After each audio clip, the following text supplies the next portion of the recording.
이 시간에는 요한계시록 12장 1절부터 3절 말씀까지 읽었습니다. 요한계시록 30번째 시간입니다. 우리 1절 말씀 우리 다시 한번 읽겠습니다. 시작. 하늘에 큰 이적이 보이니 해를 옷 입은 한 여자가 있는데 그 발 아래에는 달이 있고 그 머리에는 12별의 관을 썼더라. 우리는 지난 시간에 여기 나오는 하늘에 있는 이 큰 이적이 뭐라 그랬어요? 이정표라 그랬죠.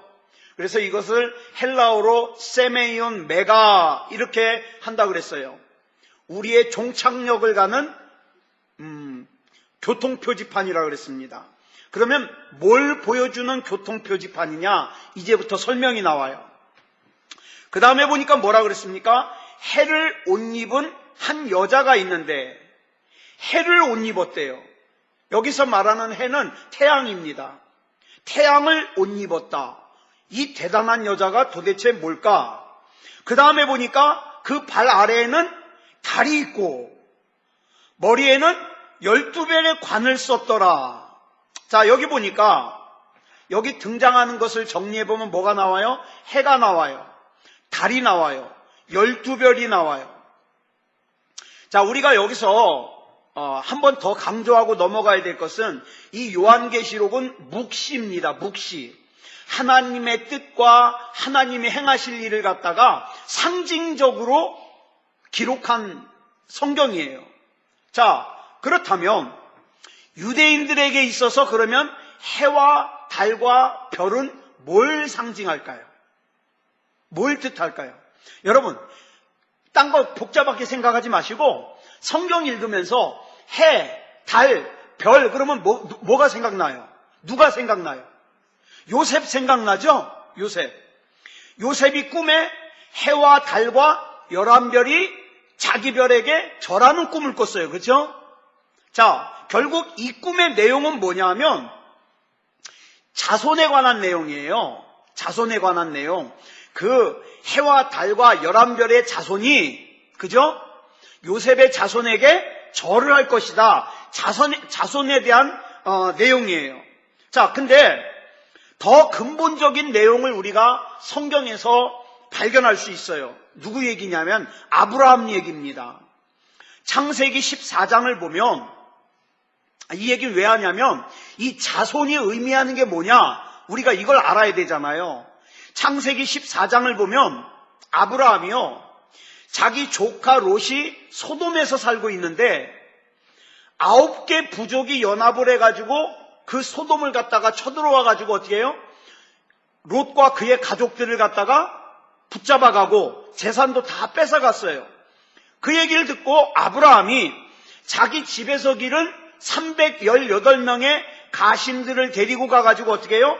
그 9개 부족을 습격을 해가지고 붙잡혀간 자기 조카 롯과 그 가족들을 다시 데려오죠. 빼앗아갔던 물건도 다시 되찾아옵니다. 그러니까 우리는 여기까지만 보면서 야, 아브라함 대단하다, 여기까지만 봐요. 그런데 그 승리 이후의 내용이 창세기 15장에 기록되어 있는데 아브라함이요, 두려워하는 삶을 살아요.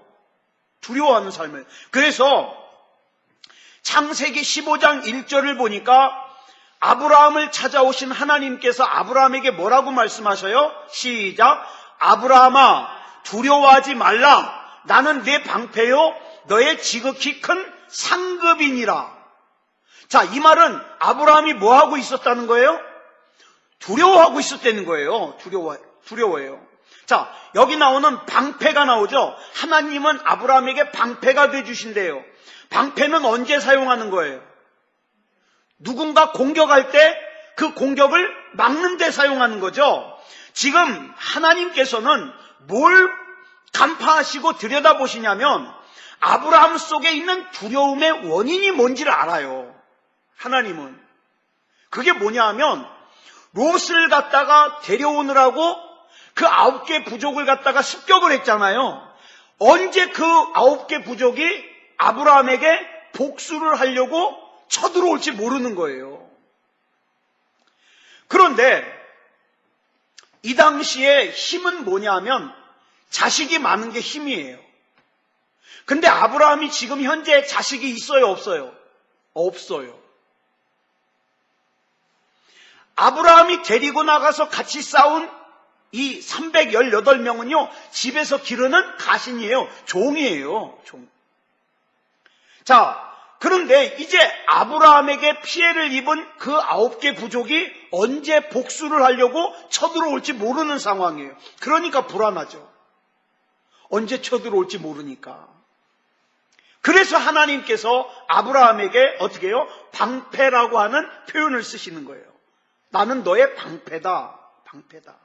그리고 나서는 아브라함을 데리고 밖으로 나가서 어떻게 합니까? 하늘의 별을 보여주십니다. 그리고는 5절에서 창세기 15장 5절에서 이렇게 말씀하시죠. 시작.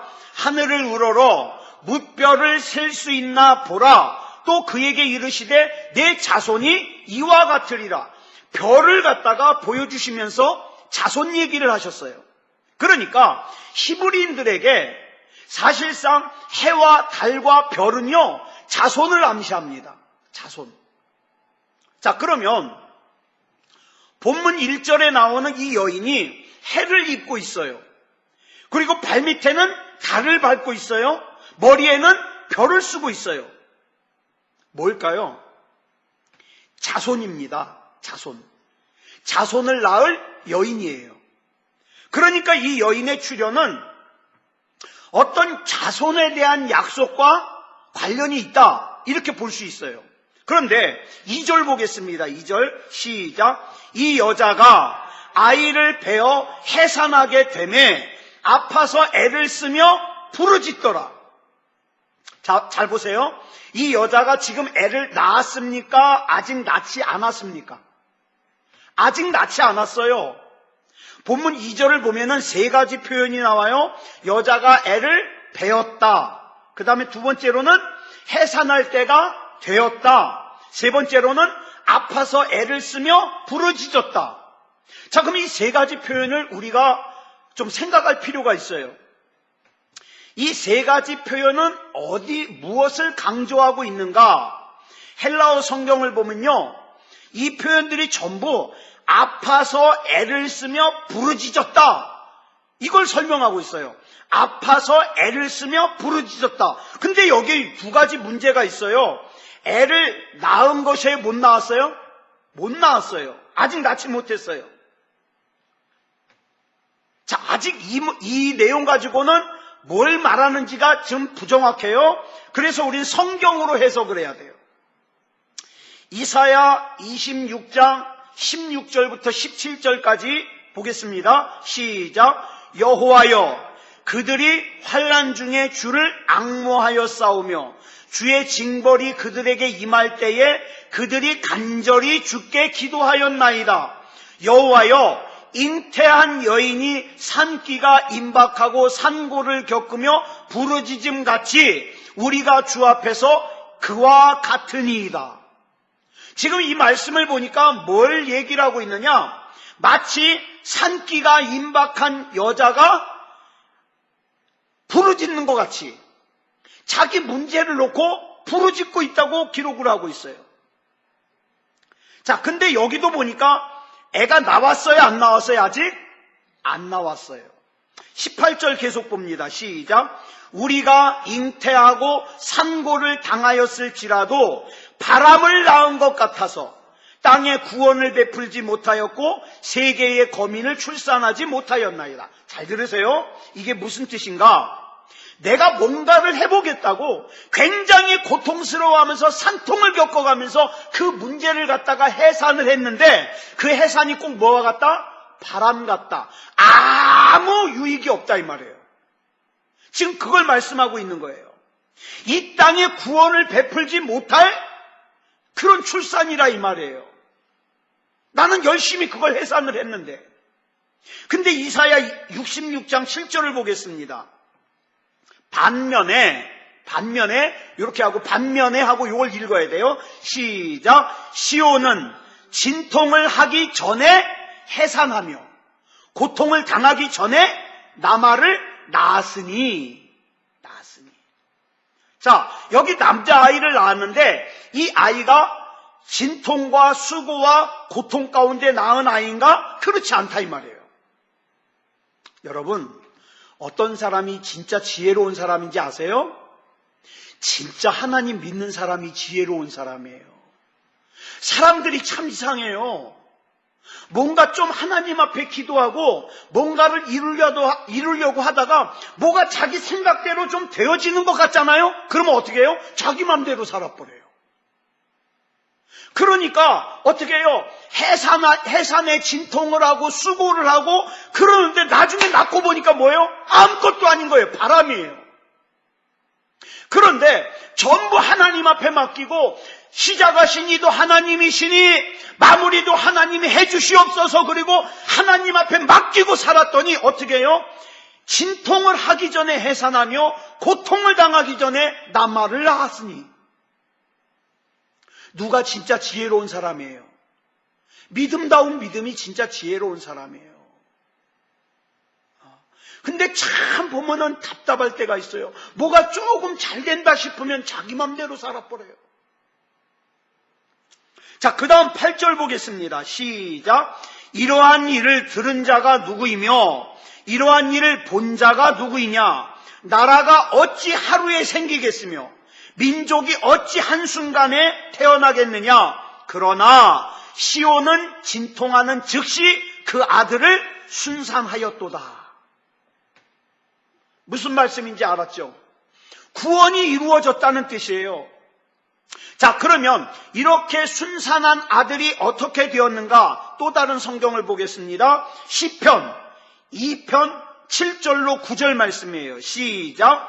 내가 여호와의 명령을 전하노라. 여호와께서 내게 이르시되 너는 내 아들이라. 오늘 내가 너를 낳았도다. 내게 구하라. 내가 이방 나라를 내 유업으로 주리니 내 소유가 땅끝까지 이르리로다. 네가 철장으로 그들을 깨뜨리며 질그릇같이 부수리라 하시도다. 누가? 시온이 낳은 아들이. 자, 그러면 여기 철장이 나오죠? 철장으로 그 원수를 깨뜨린다. 철장이 등장하면 누구 얘기예요? 예수님이에요. 예수님 얘기예요. 네? 성경에서 철장을 들고 원수를 깨뜨리는 존재는 메시아이신 예수 그리스도예요. 그러니까 여기 나오는 시온의 아들은 예수 그리스도예요. 자, 그러면 이 해석으로 오늘 본문을 보자고요. 요한계시록 12장 5절 말씀 같이 보겠습니다. 시작. 여자가 아들을 낳으니 이는 장차 철장으로 만국을 다스릴 남자라. 그 아이를 하나님 앞과 그 보좌 앞으로 올려가더라. 결국 이 여자가 낳은 아들, 철장으로 만국을 다스릴 남자는 누구를 뜻하는가? 예수 그리스도를 뜻합니다. 자, 다시 정리해 볼게요. 왜 이 이야기를 기록하고 있느냐? 지금 사도 요한이 반모섬에 귀양 가가지고 유배돼 있어요. 그 다음에 아니 왜 내가 믿음으로 살았는데 내가 하나님 바라보며 살았는데 왜 내 인생이 여기 귀양 와가지고 이렇게 어렵게 살아야 되는가 혼란스러워요. 저기 죄 짓는 사람들은 떵떵거리고 잘 사는데 왜 하나님만 바라보고 사는 나는 이렇게 힘들어야 되는가 혼란스러워요. 무기력해요. 그러한 사도 요한에게 지금 보여지는 큰 이적이에요. 그리고 그 큰 이적의 끝에 뭐가 나와요? 철장의 권세를 들고 만국을 다스리고 이 땅을 구원하시는 역사의 최종적인 그림이 보인 거예요. 그 이적이 뭐라고요? 세메이온 메가. 큰 이적.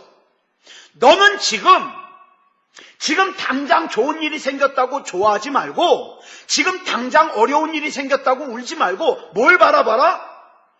궁극적인 승리. 예수 그리스도로 인한 구원의 승리를 바라보라 이 말이에요. 바라보라. 저와 여러분도 이 세상을 살면서 때로는 우리 신앙생활에 혼돈이 오고 불확실이 올 때가 있죠. 어쩔 때는 그러면 안 된다는 걸 알면서도 짜증이 나요.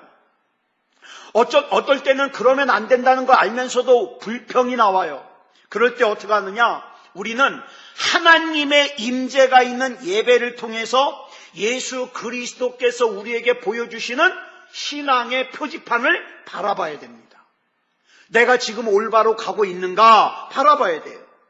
그래서 예수님이 뭐라 그랬어요? 내가 곧 길이요 진리요 생명이라 그랬어요. 예?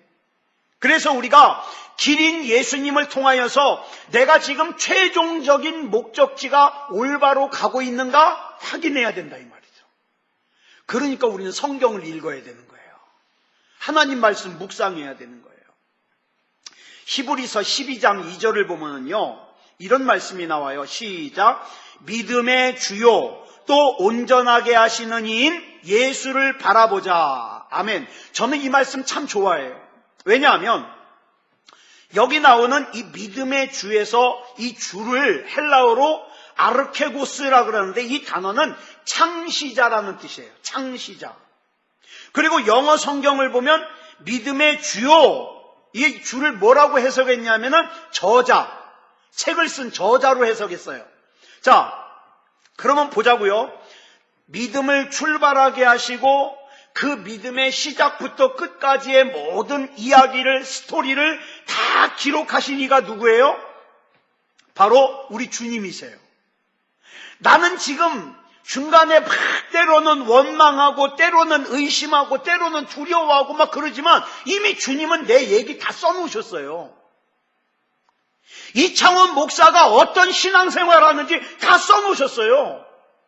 김재영 권사님이 어떤 신앙생활 하는지 다 써놓으셨어요. 우리 곽경희 권사님이 어떤 신앙생활 하는지 다 써놓으셨어요. 그리고 어떻게 합니까? 그 써놓으신 대로 우리가 믿음의 경주를 잘할 수 있도록 인도하셔요. 인도하셔요. 이 사실이 분명하기 때문에 우리 성경을 보면 예수님이 십자가라고 하는 죽음을 향해 가면서도 어떻게 해요? 하나님의 나라를 누구에게 맡겨요? 제자들에게 맡겨요.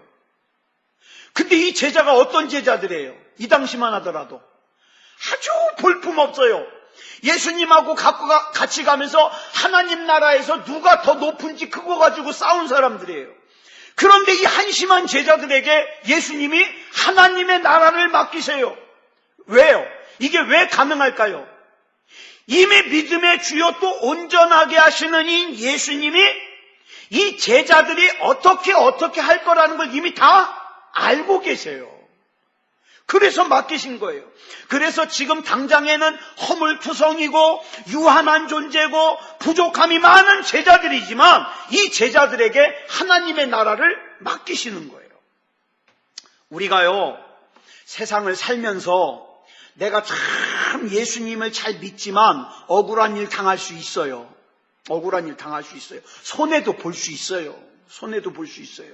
그런데 우리가 그런 일을 겪을 때 당한다고 생각하지 말고, 당한다고 생각하지 말고, 때로는 알면서도 그 길 갈 수 있어요. 바울이 뭐라 그랬어요? 예루살렘으로 가면서, 내가 이번에 가면, 로마로 가면서 내가 이번에 가면 내가 결박을 당하고 아주 숱한 고난을 겪을 거라고 성령님이 내게 말씀하셨다 그러잖아요. 근데 알고도 어떻게 해요? 가요.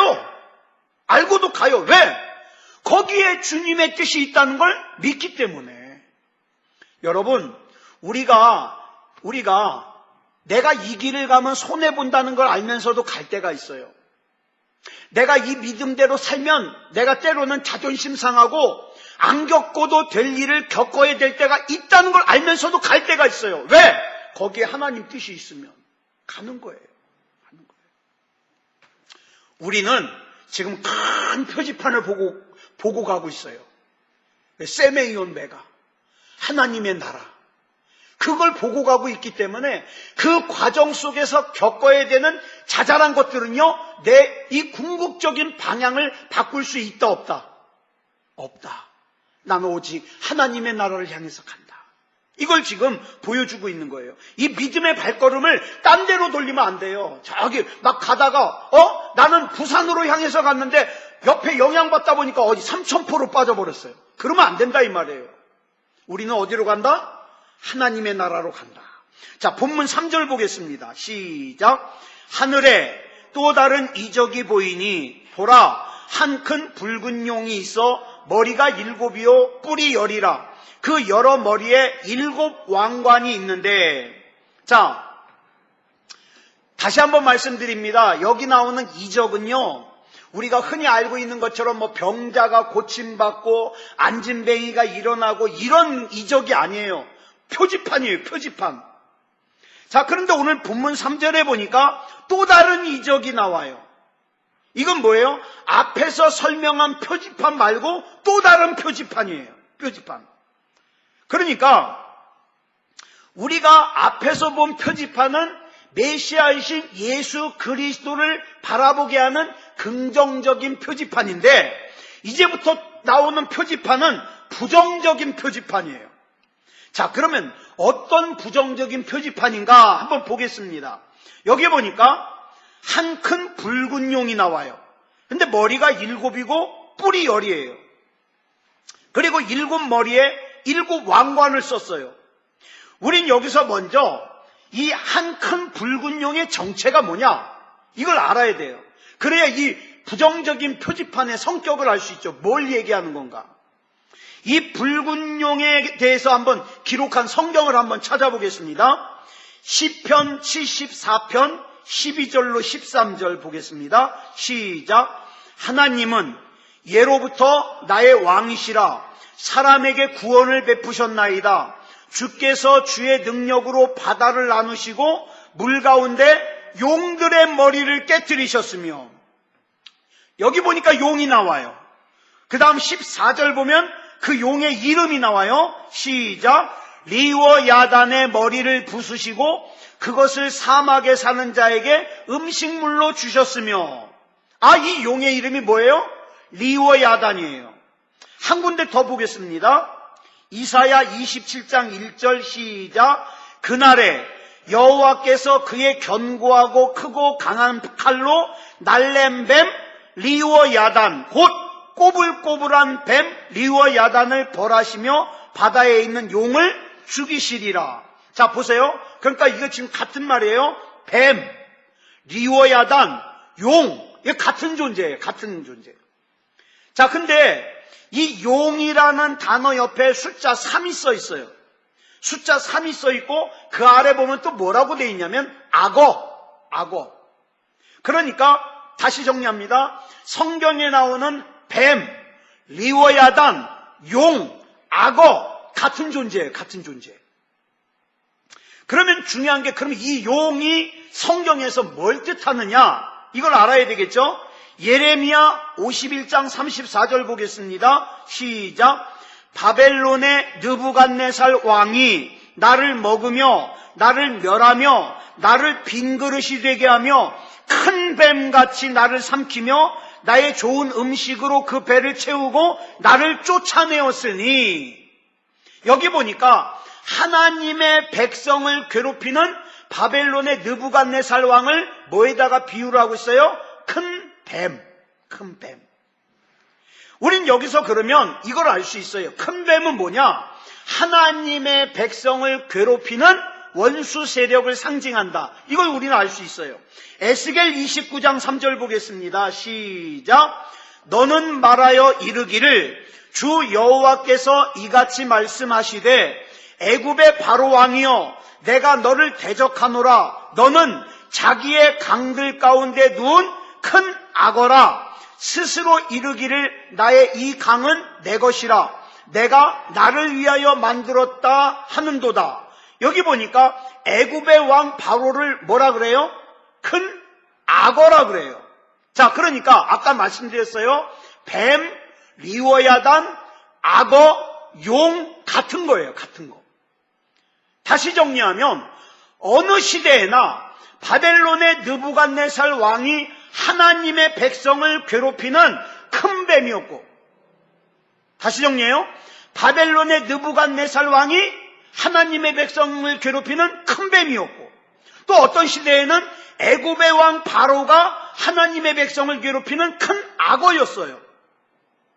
자, 그러면 이것을 다시 정리하면 아까 우리가 같이 읽은 본문 3절에 보니까 한 큰 붉은 용은 하나님의 백성들을 괴롭게 하는 대적이에요. 그런데 이 하나님의 백성을 괴롭게 하는 대적이 시대마다 있었어요. 그렇죠? 시대마다 있었어요. 그렇다면 이 시대마다 하나님의 백성을 괴롭게 하는 대적이 있었을 때 그 괴롭히는 방법이 뭐냐? 자, 뻔한 방법으로 괴롭힐까요? 아니면 속기 쉬운 방법으로 괴롭힐까요? 속기 쉬운 방법으로. 제가 좀 위험한 발언인데 이 말씀 드리고 싶어요.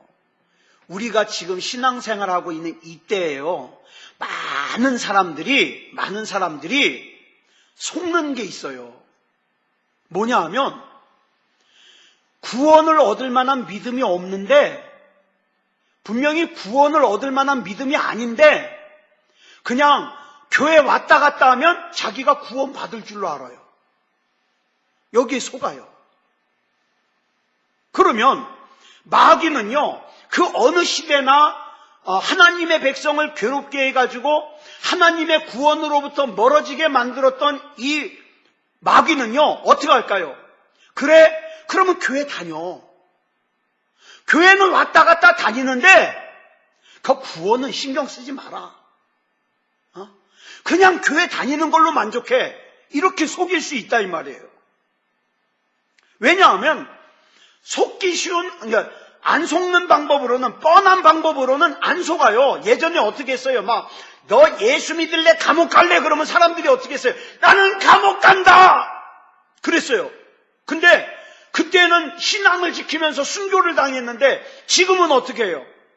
야, 그 잘못 범해도 되니까 교회만 다녀. 그러니까 목사들도 어떻게 해요? 잘못 범하면서 교회 다니면 자기는 그리스도인인 줄 알아요. 무서운 얘기지만 지금 이게 마귀의 속임수거든요. 자기가 큰 교회에 다니면 자기가 믿음이 큰 사람인 줄 알아요. 아니요. 예수님을 구주로 영접해야죠. 나에게 믿음이 믿음다운 믿음이어야죠. 근데 마귀가 속여요. 야, 신앙생활 구원 같은 거 생각하지 말고 성령 충만 같은 거 생각하지 말고 교회만 다녀. 속여요. 비슷한 가짜를 만들어서 속입니다. 근데 여기 보니까, 오늘 본문 3절 보니까 한 큰 붉은 용이 머리에 뭘 썼어요? 왕관을 썼어요. 왕관. 여러분 가만히 보세요. 인터넷 가셔서 한번 찾아보세요. 이단 교주들의 공통점이 뭔지 아세요? 왕관을 좋아해. 예? 저 죽은 문선명이도 왕관 쓰는 거 좋아했고요. 박태선이도 왕관 쓰는 건 좋아했고, 또 누구도, 저기 신천지, 갑자기 이름 생각 안 나네. 이만희 왕관 쓰는 거 좋아해요. 흰 옷 입는 거 좋아하고. 왜? 가짜가 진짜같이 보이려니까. 게다가 저 하나님의 교회, 저 안상홍이 죽고 나서 그 부인이 장길자가 교주가 됐거든요. 이 사람도 지금 왕관 써요. 왕관 쓰는 거 좋아해요. 자, 이단의 교주들의 공통점은 왕관을 쓴다. 근데 이런 얘기를 갖다가 제가 원고에다 써가지고 네이버 블로그에 올리니까 이 사람들이 난 그거 어떻게 확인하는지 몰라요? 항의해가지고 네이버에서 자꾸 이걸 삭제하는 거예요. 자기네 이단 욕한다고 막 삭제해요. 삭제해요. 그럼 전 또 올리고 삭제하고 올리고 삭제하고. 여러분, 이 가짜들이 왜 왕관 쓰는 거 좋아할까요? 자기가 메시아라고 흉내내고 싶은 거예요. 메시아라고. 자, 요한계시록 19장 11절로 12절 보겠습니다. 시작. 또 내가 하늘이 열린 것을 보니 보라, 백마와 그것을 탄 자가 있으니 그 이름은 충신과 진실이라. 그가 공의로 심판하며 싸우더라. 그 눈은 불꽃 같고 그 머리에는 많은 관들이 있고 또 이름 쓴 것 하나가 있으니 자기밖에 아는 자가 없고. 여기 보니까 관이 나와요. 백마를 탄 자가 관을 썼어요. 이 관을 뭐라 그러냐? 헬라어로 스테파노스라 그래요. 근데 성경에 보니까 관이 헬라어로 두 종류가 있어요. 이 19장에 나오는 이 관은 스테파노스인데, 오늘 본문 3절에 나오는 붉은 용이 메시아를 흉내내기 위해서 쓴 관은 스테파노스가 아니에요. 디아데마예요. 이 디아데마는 무슨 관이냐? 스테파노스는요, 최종적으로 승리한 자에게 하나님이 씌워주시는 면류관이 스테파노스인데, 디아데마는요, 자기가 만들어 쓰는 관이에요. 나 인정해달라고. 이거는 가짜 왕관이에요. 근데 사람들은 뭐만 보고 속아요? 왕관만 보고 다 똑같은 줄 알아요. 근데 여러분, 가짜가 진짜보다 더 진짜 같은 거 있죠. 옛날에 찰리 채플린이라고 하는 미국 그 코미디언이 어떤 마을에 갔는데, 거기서 이런 경연을 했대요. 찰리 채플린 흉내내기. 그게 웃기잖아요. 그래서 자기가 거기 출전을 했대요.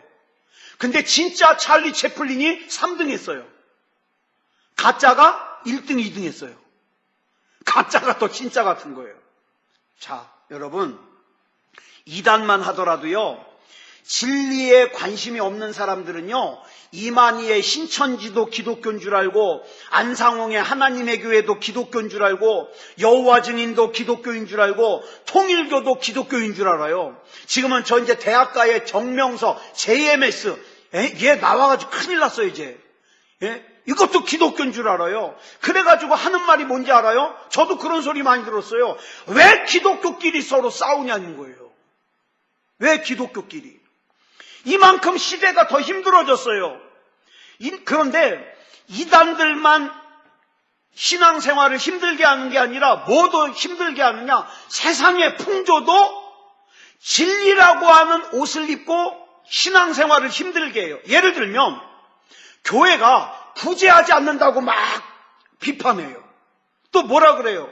기독교가 너무 동성애자들을 못 살게 군다고 비판해요. 여러분, 물론 교회가 구제해야 됩니다. 그런데 구제가 교회의 본질이 아니에요. 그죠? 본질이 아니에요. 교회의 핵심 본질은 예수 그리스도가 주인 되시는 복음이에요. 교회의 핵심은 동성애자들을 갖다가 편들어주는 게 아니에요. 하나님의 말씀이 아니다 그랬으면 아닌 거예요. 목에 칼이 들어와도 아닌 거예요. 그래서 예수 그리스도의 십자가가 선명하게 서 있어야 돼요. 저와 여러분의 삶에도, 우리 교회에도 예수 그리스도의 십자가가 선명하게 서 있어야 돼요. 그래서 하나님의 통치가 이루어져야 돼요. 하나님이 지금 나에게 뭘 원하시지? 만약에 나에게 뭘 원하신다는 걸 깨달았으면 내가 손해보더라도, 내가 조금 괴롭힘을 당하더라도 내가 그 하나님의 말씀을 순종하는 거, 이게 신앙이에요. 근데 여러분 한번 보세요. 지금 우리가 살고 있는 이 세상에 이런 신앙이 얼마나 있냐 이 말이죠. 얼마나 있냐. 그래서 이것이 교회인 우리가 진짜 붙들어야 될 진리입니다. 진리예요. 그래요. 저와 여러분의 우리 새소망교회가 뭐 예수님 오실 때까지 큰 건물 없어도 괜찮아요. 없어도 괜찮아요. 사람들이 많이 모여서 예배 드리면 좋겠지만 그렇지 않아도 괜찮아요. 근데 우리가 절대로 놓으면 안 되는 게 있어요. 그게 뭐냐 하면 예수 그리스도의 복음이에요. 하나님의 말씀이 안 된다 그런 건 절대 안 되는 거예요. 하나님의 말씀이 해야 된다 그랬으면 해야 돼요. 해야 돼요. 그런데 지금 오늘날 우리 한국 교회도 큰 위기가 닥친 게 다양한 가짜가 진짜처럼 교회 안에 들어와 가지고 본질을 자꾸 딴 걸로 바꾸려고 그래요. 딴 걸로. 자, 그래서 저와 여러분에게 맡겨진 사명이 뭐냐? 이런 가짜들로부터 진짜 복음을 지켜야 되는 거예요. 재미가 없어도 진짜 복음을 지켜야 되고, 그죠? 그래서 우리 하나님 앞에서 교회가 교회답게, 그리스도인이 그리스도인답게 신앙생활하는 것이 중요하죠. 그래서 이것이 또 하나의 표지판입니다. 우리가 그 하나님의 나라를 향해서 가는 과정 속에는 이 부정적인 표지판이 뭐예요? 가짜를 조심해라. 가짜. 왕관을 쓰고 진짜인 척하는 가짜를 조심해라.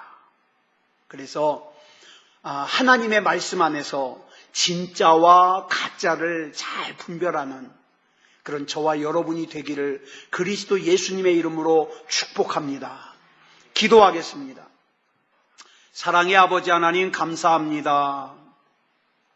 오늘도 요한계시록 12장을 들어가며 하나님이 우리에게 보여주시는 큰 표지판, 내가 하나님의 나라를 향해 가는 길에 있어서 반드시 기억해야 될 것은 예수 그리스도가 메시아라는 사실이고, 우리가 믿음다운 믿음으로 주님을 바라보아야 된다는 사실이고, 그 과정 속에서 두 번째로는 가짜가 진짜 행세를 하며 하나님의 나라로 가는 우리의 발걸음을 붙잡고